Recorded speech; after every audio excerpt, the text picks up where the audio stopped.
hacían muchas invitaciones como speaker para internacional, ¿viste? Mm. Pero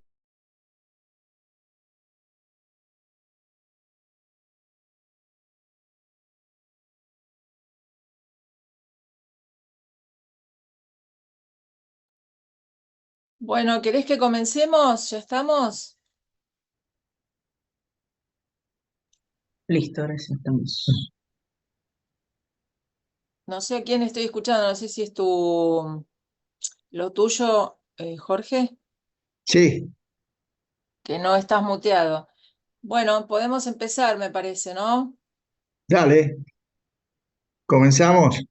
Sí. Bueno, en primer lugar, gracias por la invitación. Empezamos aclarando que el tema de la epileptogénesis es un tema abierto que tiene muchos matices, mucha complejidad y Doc, vamos a tratar, ¿se escucha bien? sí, pusimos para grabar la clase y le llevó a usted la solicitud. ¿Se puede poner a aceptar? Así se Sí. graba la clase. A ver. Seguro arriba le apareció algún cartelito. Sí, no lo Pónganlo, vemos. pónganlo. Recording in progress. Ahora sí, me parece. Ok. Gracias. Listo. Bueno, muchas gracias. Que vamos a tratar de darlo en una forma simple, porque tiene muchos vericuetos y laberintos, de modo que vamos a tratar de ir a lo más simple.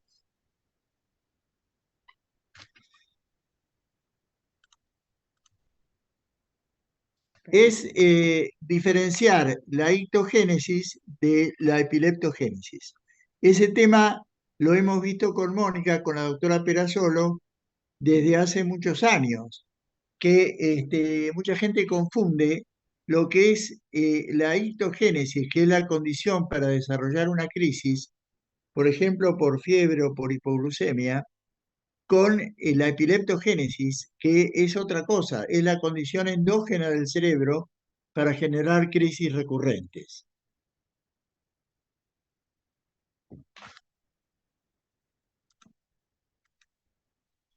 La epilepsia es una descarga neuronal excesiva, excitatoria o inhibitoria con efecto de propagación y generación de crisis clínicas. Afecta a 1 cada 200 personas y puede ser una condición de por vida.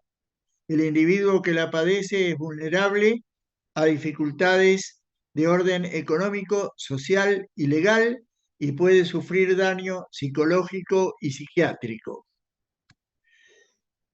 Dentro de la epilepsia tenemos varias formas. La forma generalizada tónico-clónica se puede originar en el mesencéfalo rostral o en diversas áreas del cerebro límbico, como por ejemplo septal, amigdalina, piriforme, hipocampo o entorrinal. Por el modelo del Kindling sería hipocampo o entorrinal y en el colículo superior en el modelo audiogénico. En cambio, las ausencias son modelos experimentales de complejo punta onda 3 por segundo con una secuencia alternante de polarización y hiperpolarización, potenciales posinápticos E o I, correspondiente a ciclos de complejos tálamos corticales que incluyen activación de receptores NMDA de glutamato y luego activación de receptores GABA y luego activación de los canales T del calcio. Y así recomienza la crisis. Esto lo hemos estudiado también en Canadá con la doctora Mónica Perazzolo. Bueno, lo que se ve acá, digamos, son los canales por donde entra el sodio y el calcio para generar la excitación, que pueden ser bloqueados por magnesio, y cuando están abiertos y cuando están cerrados, entonces están inhibidos esos movimientos. Y faltaría aquí que la repolarización pasa por una salida brusca de potasio y después queda hiperpolarizado con una entrada de cloruros. Dentro de la membrana tenemos una enzima muy importante, la sodio-potasio ATPasa, o llamada bomba de sodio y potasio, que se ocupa de sacar el sodio y entrar potasio. Son enzimas que regulan la concentración de estos cationes y que las fallas de esta bomba pueden estar en algunos tipos de epilepsia, pueden ser parte del problema. Bueno, lo que decíamos antes, tenemos el potencial de despolarización, de despolarización con una inversión del gradiente eléctrico, y después hay varios potenciales de acción. Esto lo vamos a ver mejor enseguida. La repolarización, que está acá abajo, ¿no es cierto? La repolarización, y después queda hiperpolarizado. Esto a nivel celular es como una especie de unidad experimental de lo que es la epilepsia, correspondiendo a las espigas del electroencefalograma, es la despolarización paroxística.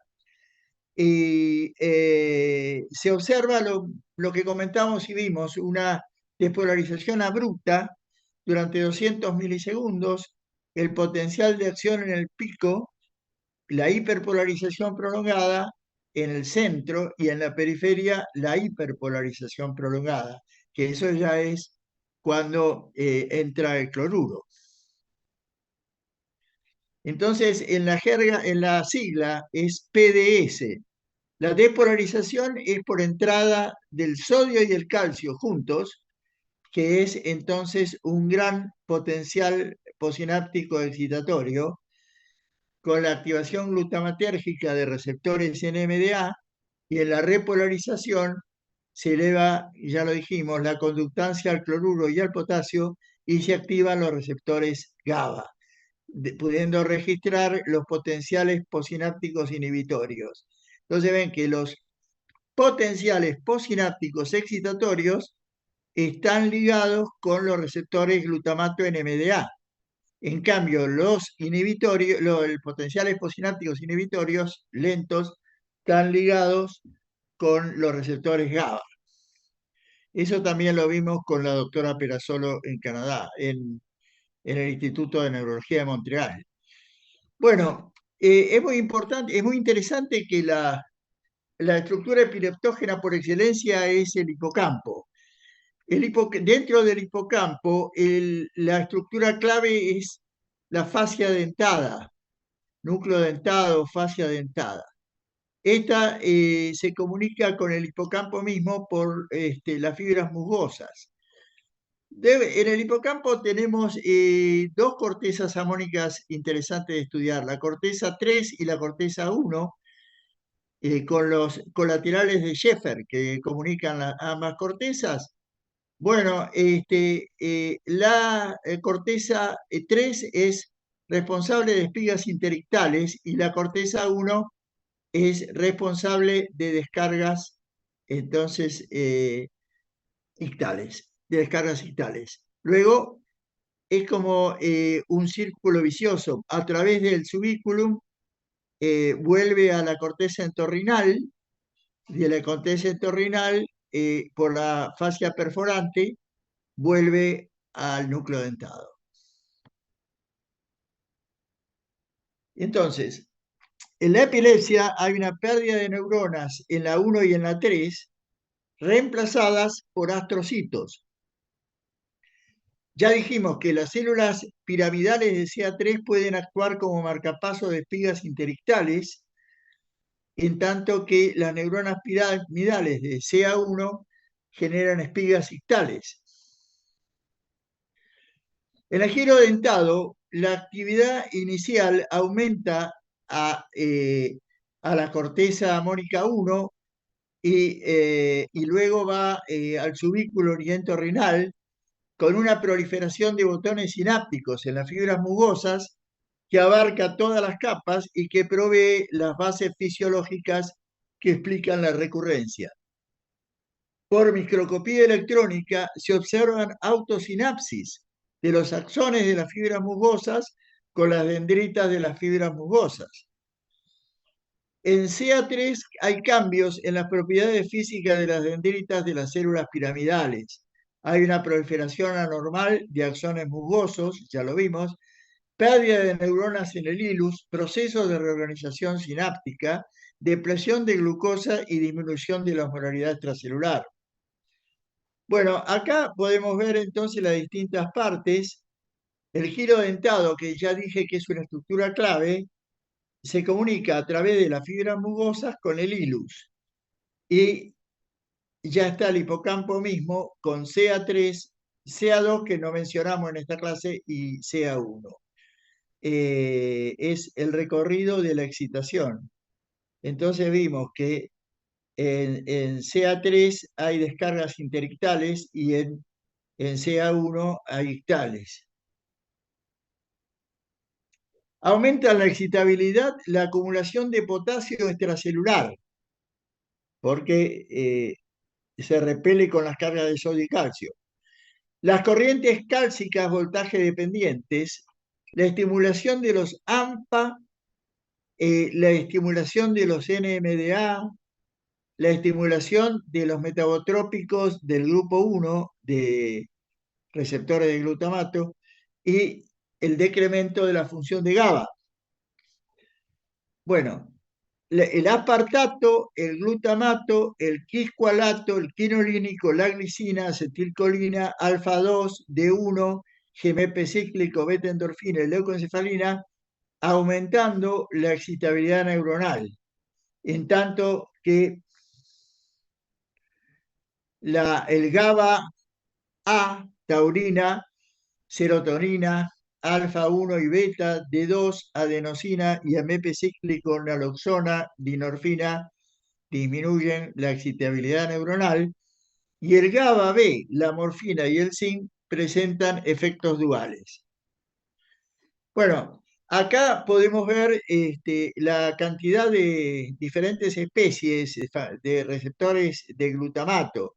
Es verdaderamente una familia de receptores para este neurotransmisor, del cual tenemos estas especies, la NMDA, el AMPA y el cainato, están ligados a los canales iónicos que vimos al principio de esta clase. Entonces, dentro del NMDA tenemos 6 variantes que se llaman 1, 2, 2A, 2B, 2C, 2D y 3. Dentro del AMPA, 4, 1, 2, 3 y 4, y en el cainato, 5, 5, 6, 7, 1 y 2.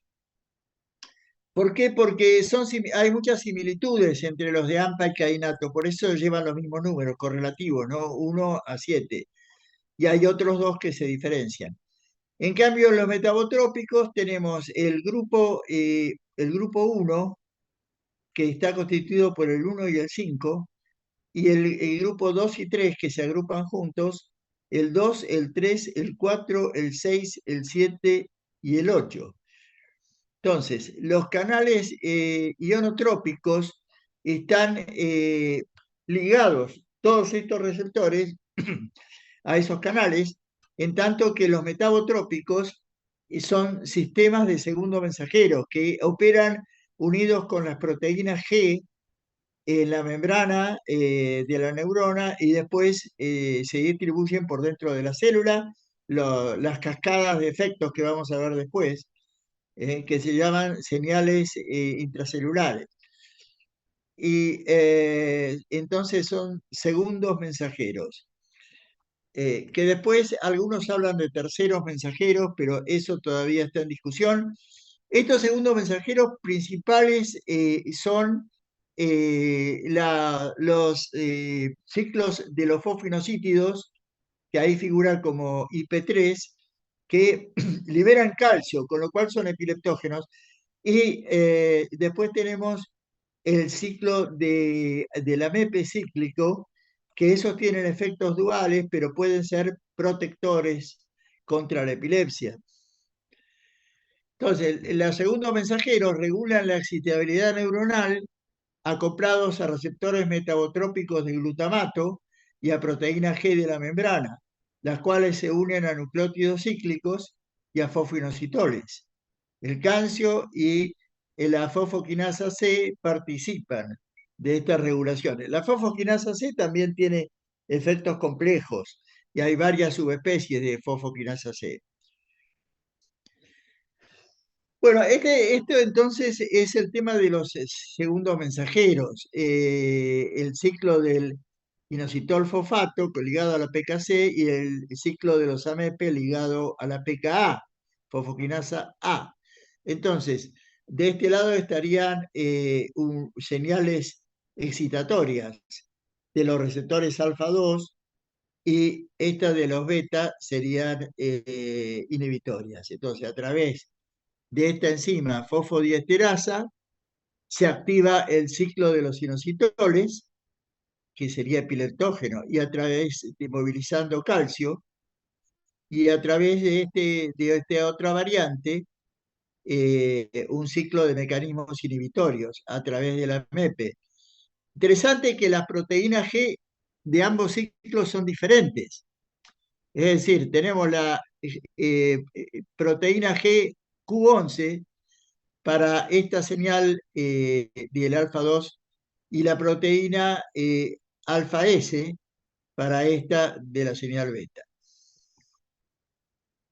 Bueno, esta figura la hicimos también con la doctora Mónica Perazzolo, la hicimos tratando de poner en funciones diferentes mecanismos que alteran la excitabilidad, algunos son epileptógenos y otros al revés. Por ejemplo, receptores presinápticos de dos de los grupos 2 y 3 de los receptores metabólicos, metabotrópicos, digo, tenemos que están ligados a las proteínas G, ya lo vimos, que inhiben la adenilciclasa, ya lo vimos, que inhiben la formación de GMP cíclico, que este es epileptógeno sería, y bloquean los canales de calcio. En tanto que hay un tercer mensajero que sería el propio sistema calcio-calmodulina y calmodulina quinasa 2, que interactúa con las vesículas sinápticas y la liberación de neurotransmisores. Este sería epileptógeno. Entonces, esto tenemos en la membrana presináptica, en tanto que del otro lado tenemos los receptores kainato AMPA, que tienen una baja permeabilidad al calcio y una cinética muy rápida, y por lo tanto son de breve duración, y los NMDA, que tienen una alta permeabilidad al calcio y tienen una cinética lenta y generan trenes de onda sostenidos. La PKC ya dijimos, ¿no?, que está en varias vías intracelulares que puede aumentar la excitabilidad, inhiben la hidrólisis del fosfoinositol 2, inhiben la formación de AMP cíclico, bloquean canales de calcio.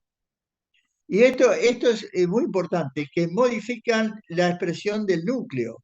O sea que pueden inhibir ciertos genes y pueden aumentar otros genes, con lo cual muchas veces complica el mecanismo de la epilepsia, porque introduce modificaciones que pueden ser epileptógenas. Los del grupo 1, en contraposición a los del grupo 2 y 3, ya vimos que están ligados a proteínas GQ, también a la hidrólisis de los fosfoinosítidos. El bloqueo de los canales de calcio impide la repolarización, entonces sigue despolarizando. Y por eso son parte de los mecanismos de autopotenciación que vimos antes en el hipocampo, como hay excitaciones recurrentes por autosinapsis, inducción y mantenimiento, por lo tanto, de las descargas epilépticas.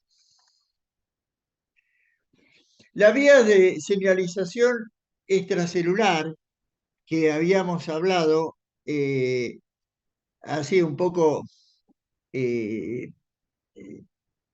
habíamos hablado sin entrar en detalles, promueven cambios de los receptores y de su acople a proteína G, actividades proteolíticas de fosforilación, metilación y ubiquitinación. Ustedes saben que con la ubiquitinación se neutraliza a la proteína, deja de actuar. Y lo que vimos recién en la figura anterior, cambios transcripcionales que operan en relación con los genes. Por ejemplo, genes MYC o genes CFOS y otros más. Es muy amplio entonces el campo de la genética y la aplicación en este campo a las modificaciones que ocurren en los genes durante las crisis epilépticas. Bueno, entonces esta es una figura que intenta esquematizar, ¿no? Acá estaría el nucleoplasma. Estas son dos neuronas, una presináptica y una postsináptica. Y esta es la sinapsis. Entonces, tenemos que se pueden afectar los genes en ambas neuronas, en la presináptica y en la postsináptica. Aparte, si lo hiciéramos más complejo, como debería ser, tendría que entrar también la glía, las células de glía, porque los astrocitos intervienen en la regulación del metabolismo del glutamato. Esto todo está referido al glutamato y a los receptores metabotrópicos del glutamato, particularmente no a NMDA y kainato, sino a los receptores metabotrópicos. Los que están en rojo son los que protegen contra la epilepsia y son los grupos 2 y 3. Y los que están en amarillo son los epileptógenos, que son los grupos 1 y 5. Entonces, de este lado están las cadenas intracelulares, las vías intracelulares que pueden promover la epilepsia. Entonces está, por ejemplo, acá está la de calcio-calmodulina, calmodulinoquinasa es una de ellas. Después acá está la de los fosfoinositoles que vimos en detalle antes, que es otra que puede ser epileptógena, y hay otra que se llama MAP o ERK, que no vamos a entrar en detalle, pero que también puede ser responsable de alteraciones en el núcleo, en el nucleoplasma y de modificaciones genéticas. Después hay otros, acá en verde, otros elementos que pueden frenar los ataques epilépticos. Es decir, acá tenemos en proteína G y en proteína Homer que pueden frenar, en neuropéptido I que pueden frenar los ataques epilépticos, y del otro lado, entonces, mecanismos inhibitorios que pueden partir de las proteínas G. Acá se habla de una proteína G que localiza con mGluR7. Habíamos visto que el 7 es uno del grupo 2-3, un grupo que protege. Entonces, acá se da un mecanismo de protección a través del ciclo del AMP cíclico, que es lo que habíamos visto con el tema de los segundos mensajeros. Entonces, esta es una especie de resumen que hicimos también con la doctora Perazzolo, que dice principales avenidas para inducir a la epileptogénesis. Es decir, es aquello contra lo cual tenemos que luchar, ¿no? La que es la epileptogénesis. Entonces, acá hay 7 elementos que son la activación de los canales de calcio a través del sistema calcio-calmodulina quinasa. Eso ya lo vimos, eso es epileptógeno. El aumento de las corrientes de sodio, lo vimos al principio, ¿no? Con la bomba de sodio y potasio. la downregulation de los transportadores de glutamato. ¿Esto qué significa? Que hay un mecanismo en la sinapsis que barre el glutamato para que deje de ser excitatorio. Ese mecanismo se llama el mecanismo de transporte. Entonces, si esas proteínas transportadoras fallan, se acumula el glutamato en la sinapsis, que es epileptógeno. El bloqueo de las corrientes de potasio. Si las corrientes de potasio no funcionan, no se termina la despolarización y no se puede repolarizar la neurona. La disminución de los GABA A, ya vimos, ¿no? Que era epileptógeno, que los GABA B tenían funciones duales. Y el aumento, eso lo vimos bien al principio, y el aumento de los receptores de NMDA. También el aumento de AMPA y cainato. Es decir, el AMPA y cainato produce una excitación breve, fugaz, como un flash. El NMDA produce la excitación recurrente, que es la epilepsia.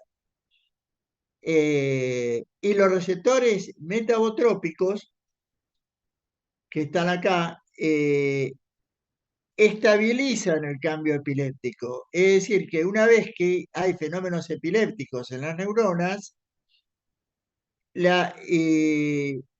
es lo que decíamos, la diferencia entre ectogénesis y epileptogénesis. Los NMDA promueven la ectogénesis, pero los metabotrópicos promueven la epileptogénesis, porque es decir, se hacen todos esos cambios intracelulares que van a hacer que la epilepsia se convierta en una condición crónica.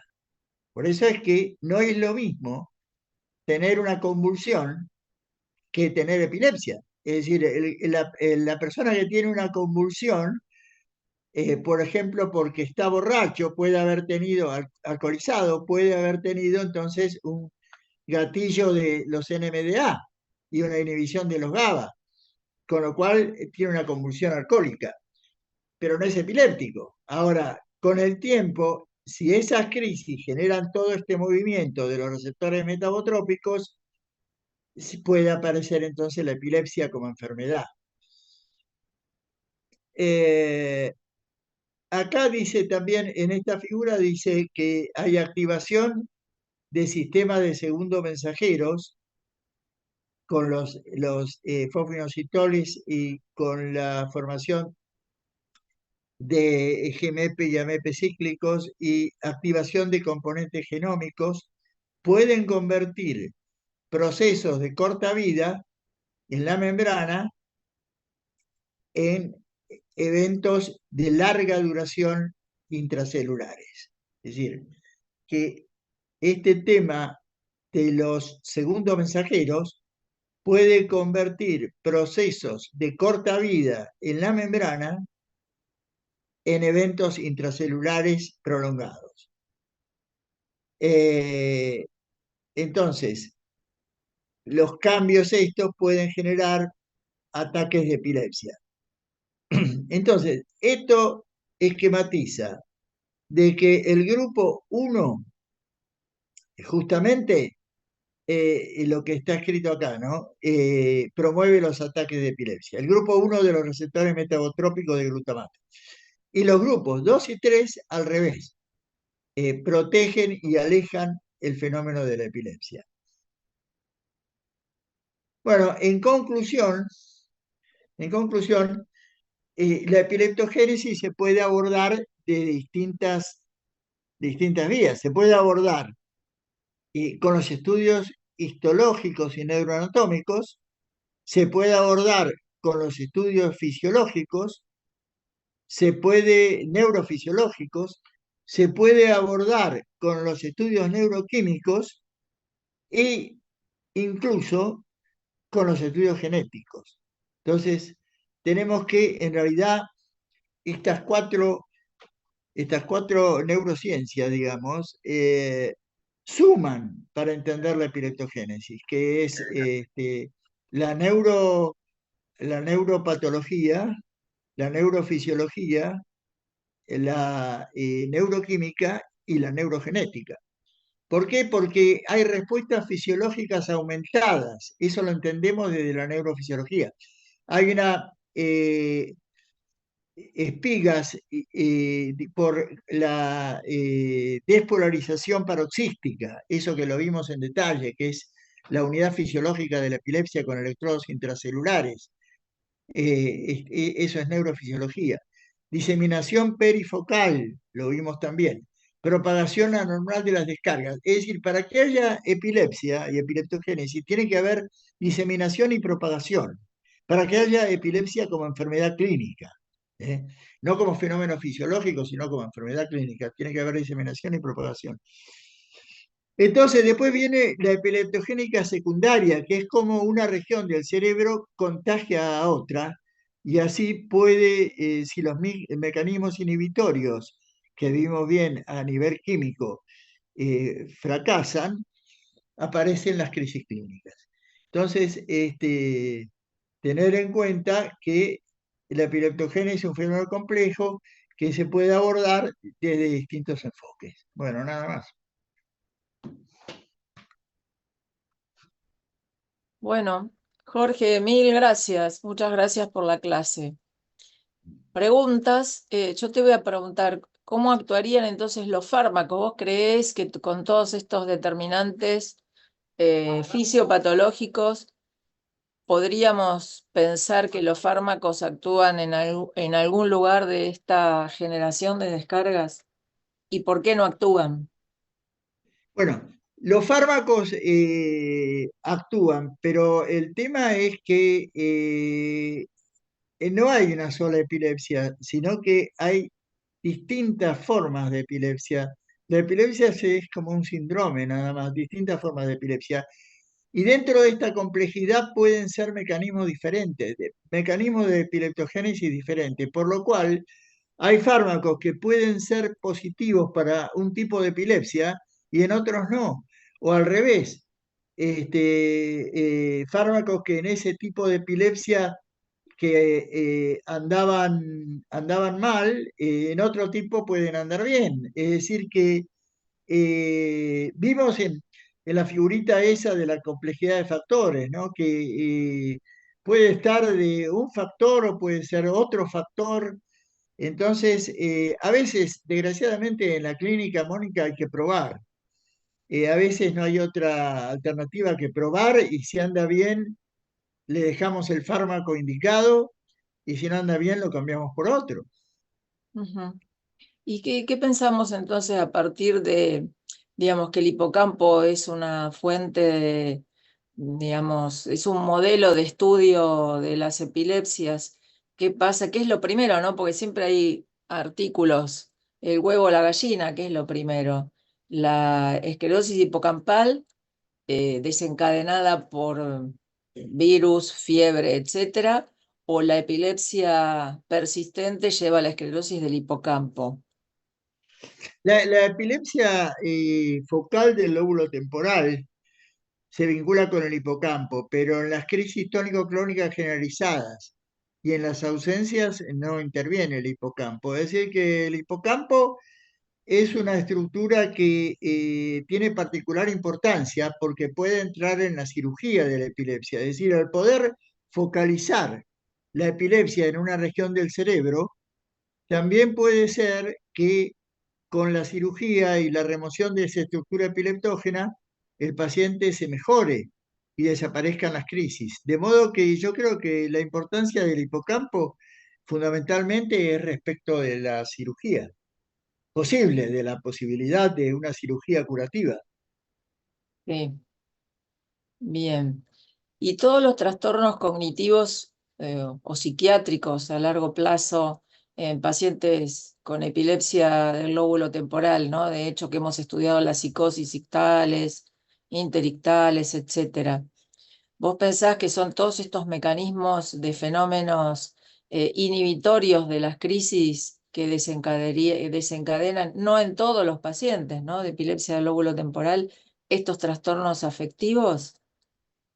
Bueno, eso es el famoso mecanismo paradójico de los pacientes que cuando tienen muchas crisis, se estabiliza el ánimo y cuando en cambio están psicóticos, no tienen crisis. Es decir, hay un mecanismo que vincula el afecto con la crisis epiléptica y paradojalmente, ¿no? La normalización de Landolt es que el paciente deja de tener convulsiones, pero está psicótico y cuando deja de estar psicótico reaparecen las convulsiones.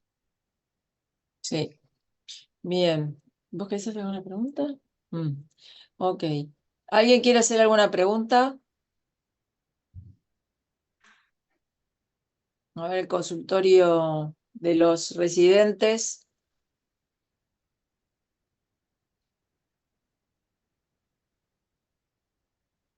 Vos hiciste una mención entre lo que es ictogénesis respecto de epileptogénesis.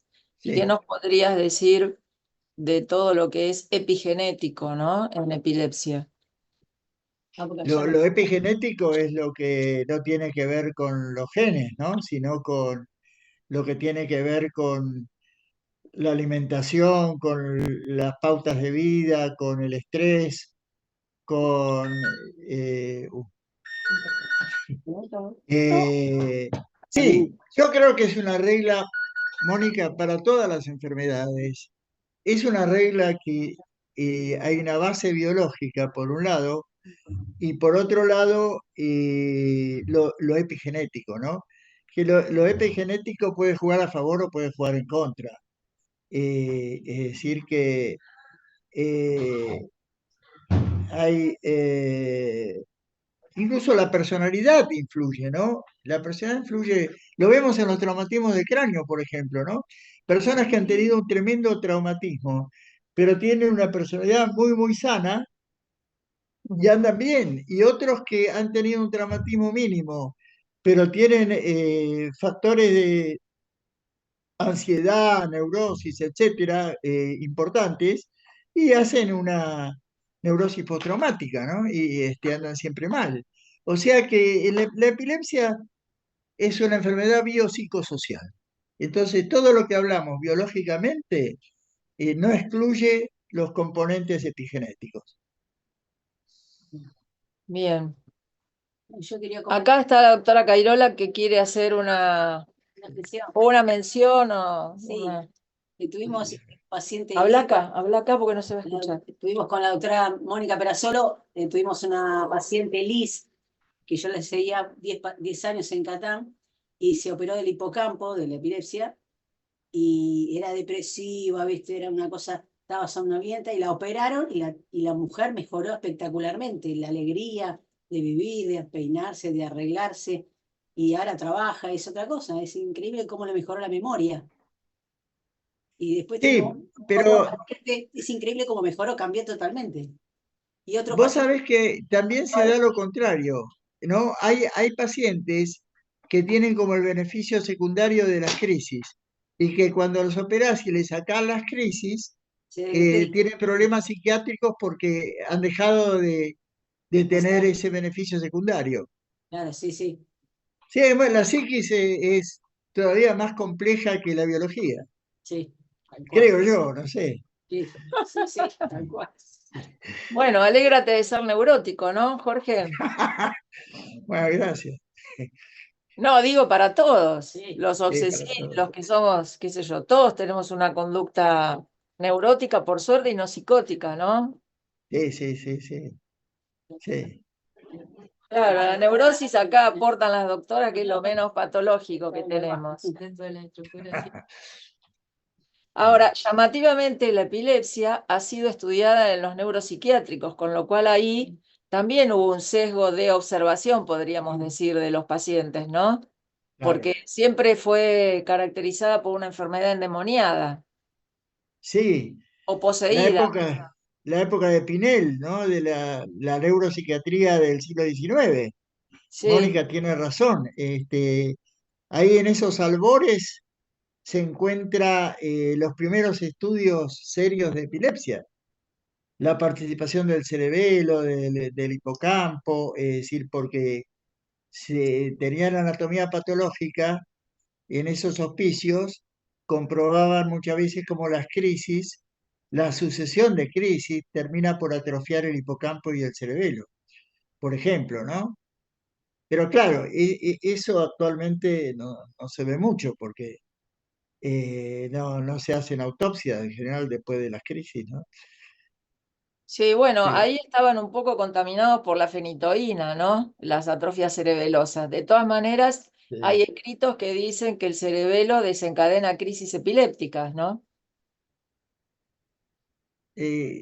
La fenitoína sí, cierto. Y de las Claro, crisis del cerebelo no las tengo presentes ahora, pero sería sí, a través de otro foco, ¿no? sí, sí, sí. Digamos, hay una Sí, participación, hubo escritos de una participación del cerebelo en las sí, crisis. dentro de las redes. Es la que Claro. difunde, claro. Claro, bueno, ahora está el concepto de redes, ¿no? Nosotros siempre hablábamos de foco, en la antigüedad y bueno, ahora, digamos, el concepto de redes parece, parece ser un poco más complejo, ¿no? Claro, no, está bien. Pero no sé si puede desaparecer para la epilepsia el concepto de foco, ¿no? Puedes llamarlo foco o región, puedes llamarlo región también, pero no es lo mismo que redes, ¿no? Sí, las redes es conectividad, ¿no? Claro, Pero, digamos, uno cuando ve un electro siempre está buscando la máxima reversión de fase, bueno, y uno dice, uy, ahí está el foco, y sí, puede ser más de uno también. Vemos muy claro. poco de lo que pasa del sustrato anatómico interior del cerebro en los electros. Se ve bastante Yo me poco. acuerdo haber estado en Italia con Claudio Munari, que era presidente de la Sociedad Italiana de Epilepsia, ¿no? Sí. Y en un seminario se puso nervioso y gritó, ¿pero qué diablos es el foco? Claro, como que es inasible, un concepto inasible, ¿no? En cierta forma. Es una especialización regional, digamos, pero no tiene un límite trazado como una frontera. Digo yo, Exacto. ¿no? Sí, Exacto. Es lo que nosotros vemos en la superficie de un, es la punta del iceberg, ¿no? Diríamos, de todo lo sí, que pasa en el interior, ¿no? claro, totalmente de acuerdo. Sí, Sí, Kanner había establecido el concepto de que en los últimos trabajos, hará 10 años, él establecía que los cuadros depresivos en determinados pacientes anticipaban el desarrollo de epilepsia. Sí. sí. Yo tenía un paciente que haciendo guardias psiquiátricas estaba tranquilo y cuando empezaba a molestar y a venir y quejarse y pedir cosas, y ahí hacía el pródromo de la epilepsia, hacía el pródromo de la convulsión. Claro, Ya sabíamos nosotros lo que le estaba pasando, claro, porque cuando cambiaba el humor de él, se desmayaba y hacía la crisis convulsiva. claro. Es lo que vos decís. ¿Lo trataban antes? Sí. Sí. Acá dice la doctora Leila Doldán, si había posibilidad de tratarlo antes para evitar ese desencadenamiento de crisis. Sí, pero no la frenás, No la porque frenás. no da mucho tiempo. No, No sé, no sabe. Claro. no. Porque es Bueno, medicación oral, ¿viste? Sí. Jorge, no sé si Recording alguien stopped. tiene alguna pregunta. Jorge es un maestro de neurólogos, ha trabajado en el Hospital Borda como neurólogo, pero bueno, ha compartido muchísima experiencia, como ustedes pueden ver, en pacientes psiquiátricos. Es un inquieto escritor, Jorge. Así que bueno, espero que se publique el último trabajo, si querés mencionar en lo que estamos trabajando. Cosa difícil, ¿no? Sí. Esperamos, Bueno, él esperamos que sea así. es un investigador, hemos compartido mucho tiempo, para mí es muy agradable y es un honor que hayas participado en nuestro curso, Jorge. No, gracias por invitarme. Muchas gracias. No será la última vez, Jorge. Bueno, gracias. Así que bueno, a los demás participantes del curso, si tienen alguna pregunta la pueden hacer por chat. O quieren abrir los micrófonos a esta hora, que ya los queremos escuchar.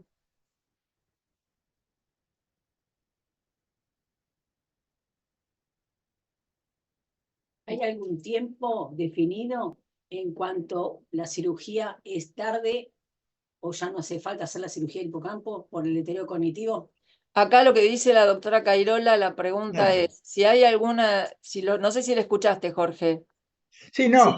hay- Ahí cuando nosotros trabajábamos con Mónica en Montreal, se hacía siempre el estudio neuropsicológico. Sí, Entonces, no es una cuestión de tiempo, es una cuestión de si el deterioro cognitivo es muy, muy grande, no sí, se opera, exacto. Sí, sí, sí. porque no va a tener convulsiones, pero va a seguir igualmente mal.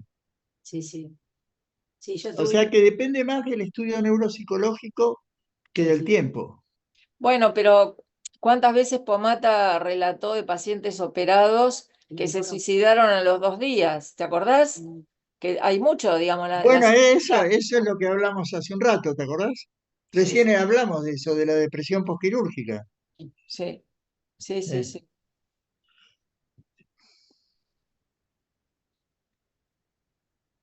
Bueno, muy bien. Si no hay bueno, gracias. preguntas, quería avisar al curso que ya están matriculados. Recuerden que si ustedes no pasaron bien los datos del quill, es imposible que puedan participar del curso. Y por otro lado, lamento decir a los colegas extranjeros que se hayan anotado que los certificados y el curso está dirigido para el gobierno de la ciudad y que va a ser muy difícil, si no tienen el quill, extenderles un certificado. nunca pude estar. Después me hiciste, Bueno, Bueno, nos despedimos. bueno, gracias Jorge, Bueno, chao. gracias. Saludos. Así que me tienen que habilitar, ¿no? El resto de los participantes, si quiere hacer alguna pregunta.